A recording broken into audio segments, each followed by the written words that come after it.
Hi friends, welcome to the Pratheesha simple recipes. ఈరోజు మీకోసం నా స్టైల్లో చీజ్ దోశ ఎలా వేయాలో చూపిస్తానండి. ఇందుకోసం స్టవ్ ఆన్ చేసేసి ఒక ప్యాన్ పెట్టుకొని ఫుల్గా ఒక గరిటెడ్ పిండి తీసుకొని చక్కగా మంచిగా రౌండ్ షేప్ వచ్చేలా ఒక దోశని వేసుకోవాలండి.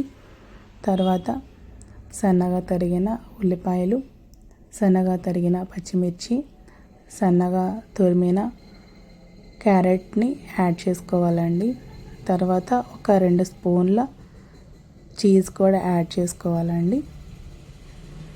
తర్వాత కొంచెం ఆయిల్ కూడా మొత్తం దోశకి చుట్టూరా చక్కగా వీడియోలో చూపిస్తున్నట్టు పోసుకోవాలండి.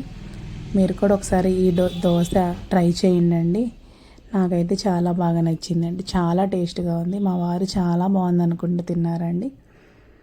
అంతే కదా, మనం ఏదన్నా వండి హస్బెండ్స్కి తినిపిస్తే వాళ్ళు చాలా బాగుందని తింటుంటే చేసిన కష్టం అంతా తెలియదు కదా. సో మీరు కూడా ఒకసారి ఇలాగే ట్రై చేయండి. ఇంకా వీడియోలో చూపిస్తున్నట్టు ఒక గరిటె తీసుకొని దోశ మీద ఉన్న వెజిటేబుల్స్ అన్నీ కిందకి పడిపోకుండా చక్కగా ఇలా దోశకు అంటుకునేలాగా చక్కగా ఇలా స్ప్రెడ్ చేసుకోవాలండి.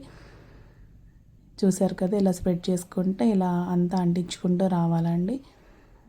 చాలా అంటే చాలా బాగుందండి. మీరు ట్రై చేయండి. ఇంకా దోశ అనేది కుక్ అయిపోయిందండి. ఇంకా చక్కగా మజ్జిగ ఫోల్డ్ చేసేసుకోవాలండి.